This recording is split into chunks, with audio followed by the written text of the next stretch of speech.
let me start out by explaining why we're here today. Last week, Deputy Mayor Gloria Reyes and I, along with Anthony Cooper, who's one of the citizens who's been so instrumental in some of our intervention programs, attended a National League of Cities conference designed for 5 cities working on reducing the jail population within our communities and our states. The other cities included Savannah, Georgia, St. Louis, Missouri. Help me, Gloria. Gainesville, Florida. Gainesville, Florida, and one other. Yeah. Birmingham. Thank you, Birmingham. And we had been selected because we were cities that were making an effort and really trying to do something in so many different areas. And what we're going to focus on today is just one item. But the reason for it is that after word got out that the city of Madison was part of this, someone said, well, what has the city done? Because they would question whether or not there was any evidence whatsoever as to work that we had done. And it's really rather profound. And if you look at the graph that you see here, and we'll bring out the chart that backs it up. I just had it printed off, and you can get the actual numbers off of it. What you can see is a very significant decline in the total number of arrests made by the Madison Police Department, particularly in the last 2 years. And this is a significant decline since 2011. We've almost cut in half the number of arrests, and in fact, we've almost, by the same margin, cut down the number of contacts. You'll also notice that violent arrests haven't changed. So in other words, we are just as firm and just as successful in addressing really violent crime, while at the same time finding all sorts of alternatives to arrest. And this is work which is embraced by the Madison Police Department, which has, very frankly, come under a lot of unfair criticism in the last several years, where they have been seen as an instrumentality in regards to what's referred to, some people flippantly, as the school-to-prison pipeline. This has changed. It's a combination of collaborative efforts, and it could not take place without the leadership of the Madison Police Department. Now, if you look at the, why did everybody get the chart except for me? Thanks, Chief. All right, so if you look at the chart in the, let's just take total without breaking it down by race. By ethnicity. That's another thing to understand. And some people ask, well, why aren't Hispanics or Latinx in here? And the answer is, when this data was first collected in 2011, it was not based on race. It was based on ethnic background. And so we wanted to keep the comparison consistent. So you can see that in 2011, there were 124,854 contacts. That has dropped to 91,000 in 2017. And you'll see that the big drop takes place from 15 to 16. In 16, we've got the first really significant drop, and then it continues again into 17. And then if you go to the lower half, you can see in terms of total arrests that we went from 13,537 down to 8,310. And this is far greater proportionally to what we're seeing nationally. And I want to go back to where I started. While this is taking place, the city is no less safe than it was when we started this. And we still do have some challenges. I want to speak a little about those challenges, and then Gloria and our police staff can tell you some of the strategies that have been adopted. In 2016, we saw a number of homicides rising at a very unsettling rate. And that rate was disturbing to everyone in the community.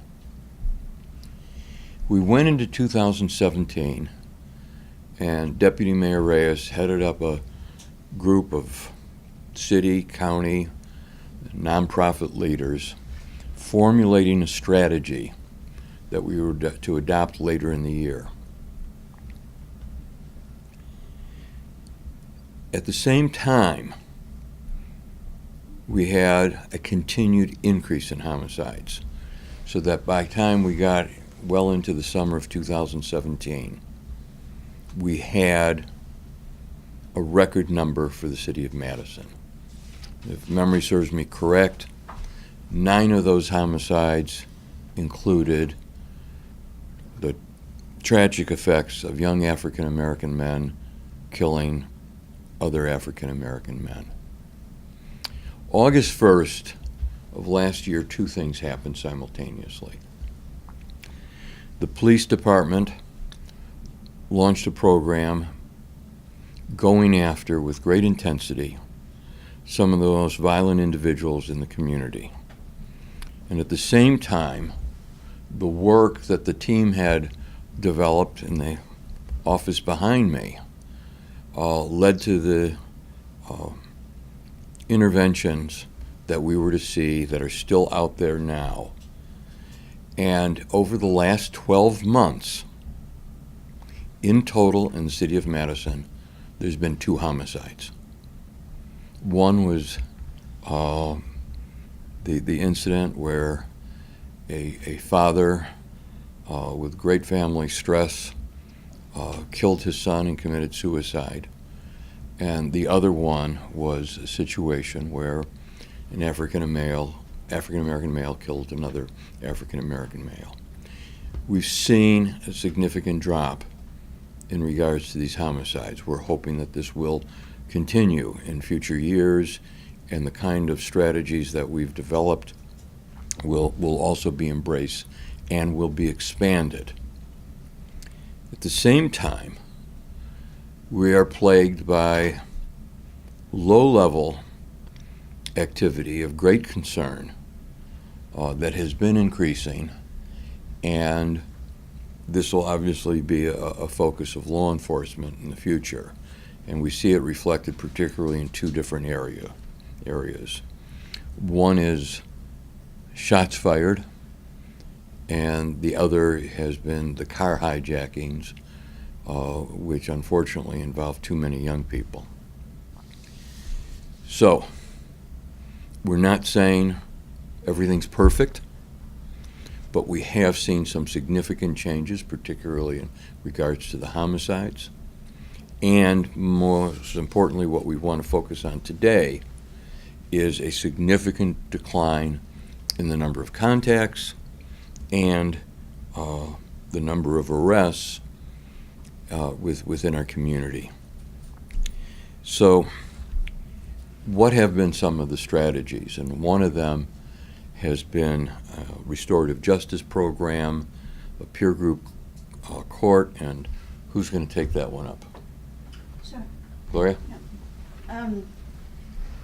So Assistant Chief Patterson has been, you can come up here and join me, has been part of our National League of Cities team on reducing jail use among young adults, and really been focusing on diversion opportunities at the front line, in where officers can really take, use their discretion to divert our young adults between the ages of 16 to 24. And so a lot of the restorative justice practices have been strong partnerships throughout the years that the Madison Police Department have been a part of, and that is through with the YWCA, that is the Time Bank Youth Court, Dane County, has been a strong partner. So it really is has been a partnership throughout the years. But we found through the National League of Cities Technical Assistance Grant was that cities have the opportunity, although we don't control the jails, we have the opportunity to divert our young adults at the front line as officers are responding. But we're also finding that officers can't do this alone.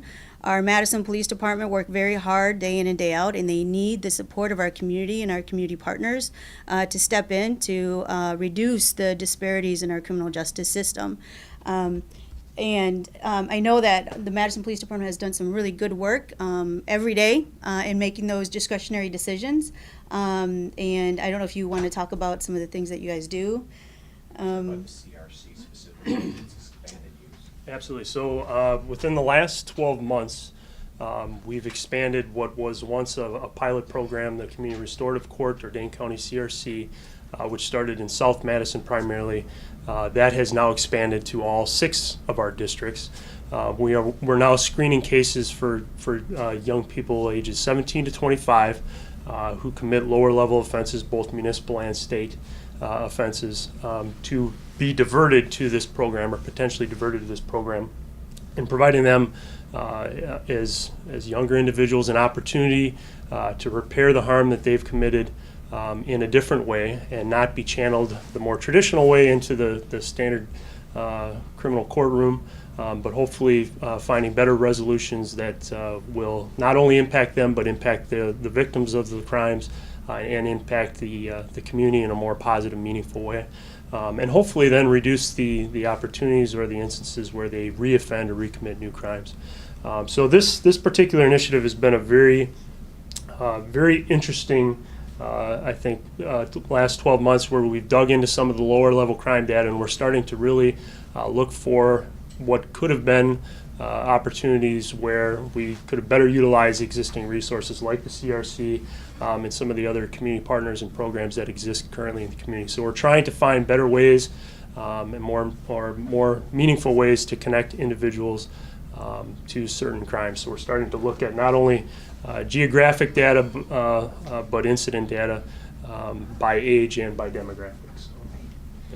And then, something that the Madison Police Department is leading on, and the mayor, is the MARI grant, the Madison Area Recovery Initiative. And that is really offering opportunities, diversion opportunities for those who are addicted and who on opioid. With the opioid epidemic in our city and our county, we have really been trying to figure out how to divert those individuals into help rather than into our Dane County Jail. Anything else you want to say about that, Chief? The only other thing I would... Thank you. Another community restorative justice lens that we've really been very proud of in the last 2 years is when I first took office, I asked that our court services section generate and provide to me all of the data spread for kids between the ages of 12 to 16 who had adverse contacts with the police, which resulted in a city ordinance ticket being generated. When I got that spreadsheet back, I was overwhelmed in that over 70% were our kids of color within the community. So working with the city attorney's office, and as Deputy Mayor Gloria mentioned, is that she also got on board the municipal judge, Time Bank, peer support, YWCA, and we said, can we create an option? Because so often forfeiture actions are the first sort of clarion calls of a kid who might be wayward, who might be making some bad choices, and offer an opportunity short of putting them into the criminal justice system that might redirect that behavior in a positive, more predictive outcome where they're supported. Municipal court sanctions in and of themselves are only forfeiture based. Sometimes they can modify driver's licenses or work permits, but the opportunity to provide wraparound services is exceedingly limited. So owing to this overture that we've made, a kid can now basically go through one of 2 portals. They can go the conventional route and take a ticket, and sometimes those tickets are paid. More often a parent is paying it, and there's very little implication beyond that sting.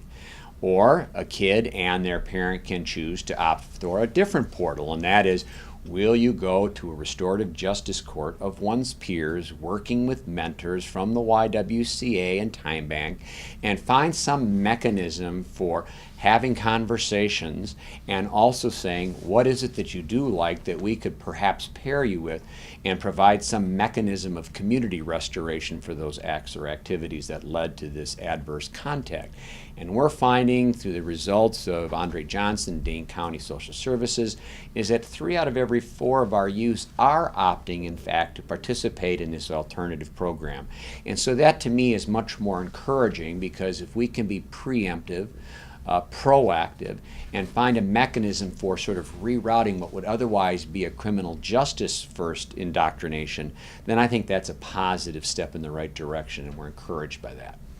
Chief, let me just add, I just want to add a couple of things, then we'll do questions. Please.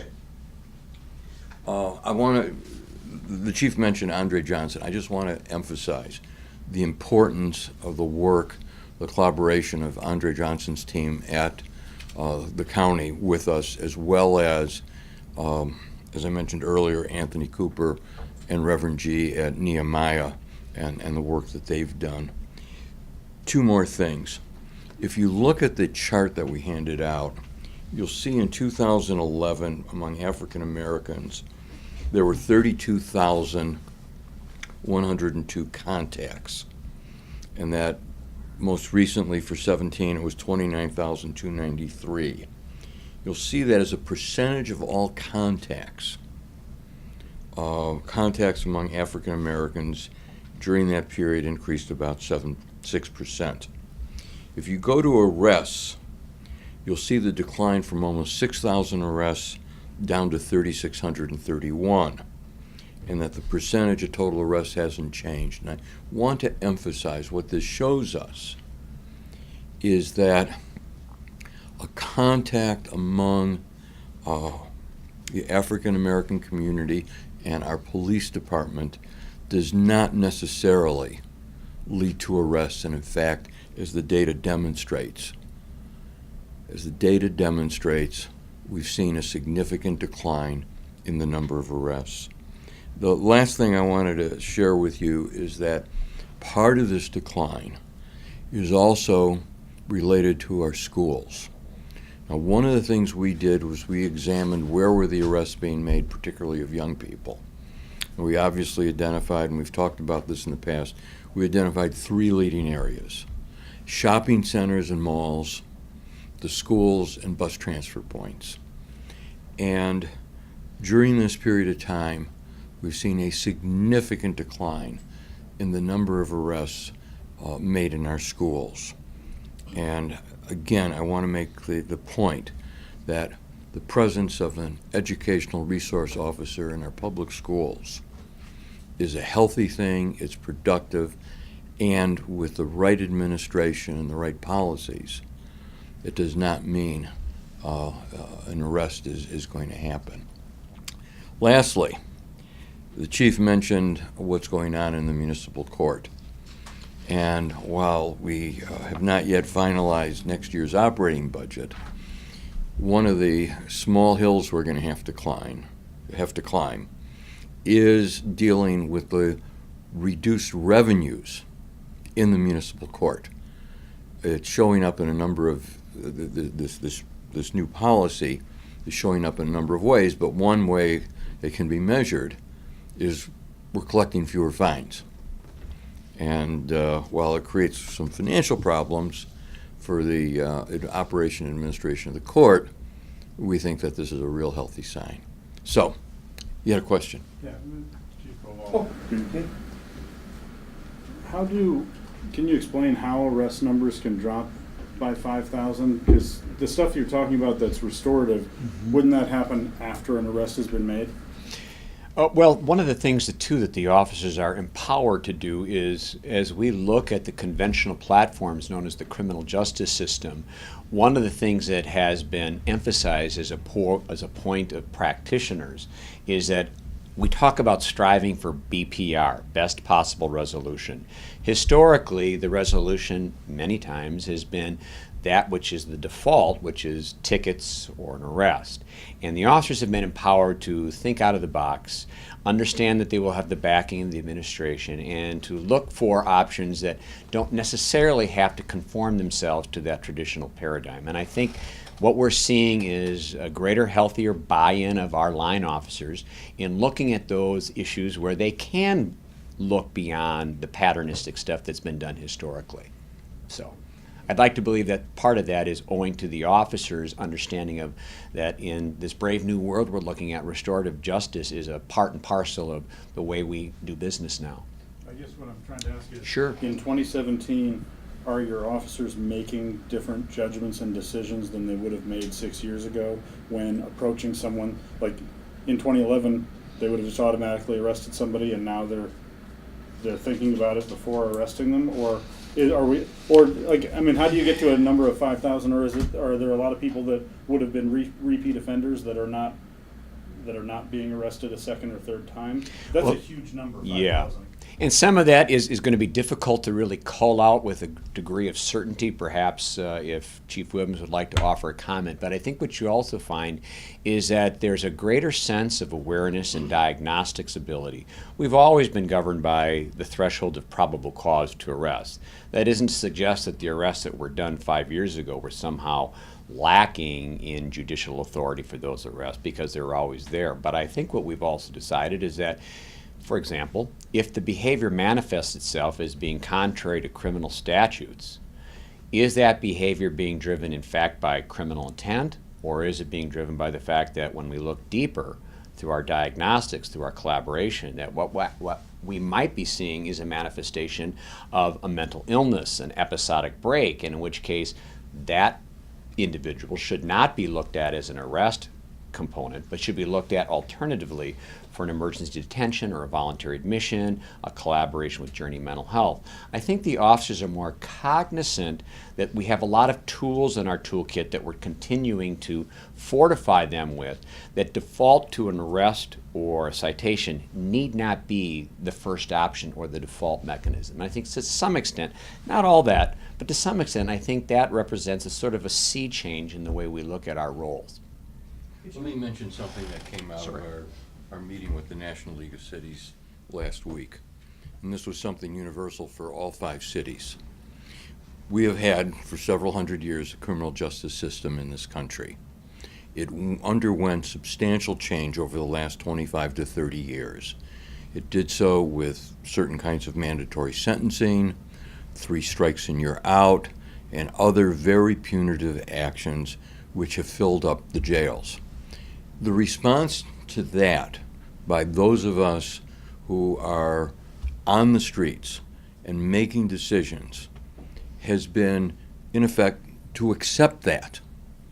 And now what's happening is municipalities throughout the country are saying, okay, you folks really screwed up the criminal justice system. You've made some disastrous decisions. They're reflected in such data as the fact that here in Wisconsin we lock up twice as many people as does the state of Minnesota. We are going to find alternatives to that criminal justice system. We're going to find workarounds that still keep the community safe, but at the same time take the offender and provide the offender an opportunity for a productive life without being so onerous and without being so forceful that we put them into a prison and which they may not come out for decades. So that's really an important thing to understand, and that was one of the big takeaways that we had from our conference last week, is that individual municipalities around the country have recognized that the criminal justice system doesn't work as it's been structured by state legislatures and by the U.S. Congress. And we're going to find a better way of resolving these problems and still keeping communities safe. I guess I was maybe hoping the chief could expand a little more on what it looks like when it's a contact that doesn't become an arrest. He was working on that with the mental illness allegory, but I'm wondering, because when I think of, restorative justice programs and arrests going down, I think of youth. Chief, we had that teenager just the other day in the family dispute, the 14-year-old. I don't know if you remember which one it is. We had a situation that was just Monday, I think, of this week. We had a 14-year-old in a violent situation in the family, and under old practices, that juvenile would have been taken to detention. There would have been punishments, and in this particular instance, the parents felt safe having the child in their custody. Treatment is going to be sought, and so an alternative was chosen. The officer, in consultation with another officer, in consultation with the family, made a decision that may profoundly change this child's life. That's the kind of decision that's being made. In the restorative justice area, maybe Gloria or one of you could explain what happens. A kid gets picked up, perhaps they've been involved in a car theft, and if they're 18 or 19, they're treated as an adult.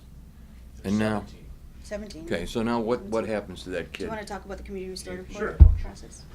So the way that we're bringing people, or have people who are viable candidates to the community restorative court, it's two ways. It's either at the front line when the arrest decision is made, but more frequently it's after an arrest decision is made. We do a weekly screening of all arrests for people ages 17 to 25. And take a look at each specific case, and if it's a case that falls within the MOU of the CRC, then those are forwarded on to the community restorative court. So it's still an aspiration, I think, at some point to get this to be more frequently referred at the frontline arrest decision, but we're getting there. The expansion was one step, and next steps are going to be to better educate that front line and get those decisions made at the point of arrest. Still me. I thought you were pointing at Gloria. Sorry. Yeah, I'm trying to keep you there. Okay. So a contact that doesn't necessarily lead to an arrest can be a decision out in the field. But does that mean an arrest can get rolled back because it gets overlooked or gets, examined later on, like you said? Like these arrests go into... Well, it doesn't get rolled back per se. What happens is instead of going the traditional route to either municipal court or the state court, it gets routed to the community restorative court. Now it's completely voluntary on the part of the offender if they want to participate or not. If they say no, then the traditional route still stands in front of them. If they want to participate and opt in and then complete the repair harm agreement, which is decided by the community restorative court, then that arrest is gone. It's not on their record. There's no CCAP entry, and there's not kind of that cloud, so to speak, following them around for the rest of their adult lives. So does it show up in data like this though? So I understand if you're sending some people to CRC like before they're even arrested? Or? So in our specific data that you're looking at there as a contact and as an arrest, yes, it will. But if you look then at specific arrests, we're tracking which arrests then go to the community restorative court as opposed to the state. So, the idea of the National League of Cities is really just to go further down. It is really at the point of where the officers are responding and they're at the scene, is providing diversion opportunities and tools for our law enforcement officers so that, so that restorative justice is available, and we need that process, and we're finding that it's been really effective. But at the time where our officers are responding, there are so many opportunities where we could divert these young adults away from a further moving into the criminal justice system, meaning restorative court. So it is about, if our officers are in contact with a mental health individual, that they are able to contact somebody right away to come and support their work. If it is somebody who is on drugs or has some other issues, a disorderly issue with a young adult in the home, where we can figure out ways to problem solve rather than just rely on police to to send them in to respond a second and a third time, it is really diverting them into a different direction. So that is what the National League of Cities on reducing jail use is all about. We're not quite there yet. We are looking at the data, we are digging deeper, we're trying to figure out how we move and bring our partners together to be able to come up with a comprehensive plan where we're bringing our different partners together to respond along with police potentially, or will be accessible for police while they're on scene. In terms of like formal restorative courts, is it just the Dane County CRC and then the YWCA? Program? And then Time Bank Youth Court. Yeah, time. Time Bank Youth Court. So there's three of them? Time Bank Youth Court are in our schools. So there's kind of like three distinct programs. Yes, like that. yep. Do you all track numbers of how many more kids are going to those? Yes, we are tracking those numbers, and actually the YWCA is actually doing an assessment right now about the effectiveness of those programs and where, and identifying any gaps to improve the restorative justice court process. When did those programs start in this? Like those three different programs? I would say 2014, 15, was it earlier 14 than? into 15. 14, 15. One thing too, is since we have a national audience here, one of the things that I would really like as a legislative initiative is to put 17-year-olds back into the juvenile justice code, having them waived at 18 when there's a lot of them that are just still sort of going through a maturational process, impulsivity, and in school settings.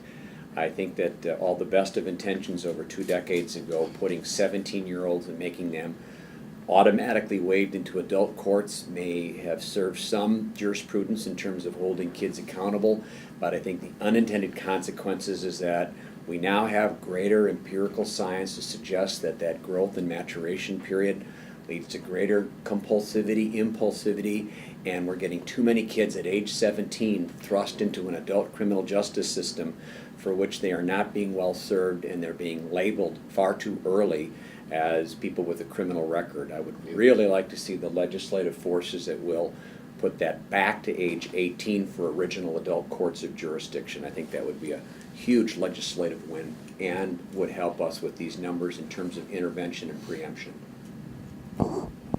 Any other questions? Is there a direct correlation to the number of arrests and the jails? And the reason I'm asking the question is because I picture times where you've got, like the Tony Robinson marches, people would eventually be, taken off in handcuffs, but 10 or 20 minutes later, they're released. So are they being, that may count as temporarily as an arrest, but they're not they didn't spend time in jail. Is the 5,000 reduction, how does that, do you understand the question? While a citation might be a technical arrest, which we would acknowledge, most of the time the best practice is, if there's sufficient ID, is that you cite and release at the scene, that you don't even make that a custodial moment, taking him to jail. So by far and away, overwhelmingly, those are cite and release and would not be reflected as incarcerations at the jail. Would they be still contacts? That would be considered a citation would be considered a technical arrest, Okay. not a contact, more formal than a contact. And then let me just say that, we won't know the real results for at least another 5 to 10 years. It's going to take some time before we see the long-term consequences here. After your conference last week, do you have any ideas for next steps of new initiatives that you want to do? The 5 cities are going to continue working together. There's going to be regular conference calls. There's going to be a regular agenda, and we will start on our own developing alternatives. Some may only be implemented by one city, some may be implemented by all of us.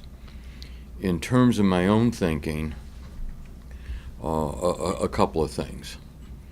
One is that we really need to focus in terms of the law and order phrase on the most serious criminals. That if you look at some of the research, by Professor Sharkey, by David Kennedy. There's a gradation, and there seems to be a line where violence and assaults are just a regular occurrence in some people's lives. That's where we have to focus. The second thing, which is sort of a reinforcement of areas we've been working on, is what's going on in the areas of mental health and substance abuse. There is just simply no question that 3 or 4 decades of neglect in this area, in this country, including Wisconsin, has left us with both police and fire departments spending a significant amount of their time addressing issues that we wouldn't have initially identified as law enforcement. In other words, I'll give some examples in terms of the fire department. Many fires, actual fires themselves, are set by people who are impaired, and that is of great cost and consequence.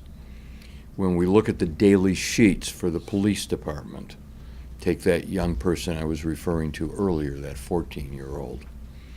Tremendous number of our initial encounters with people in a violent situation is one where they're having some sort of episode which relates to behavioral health.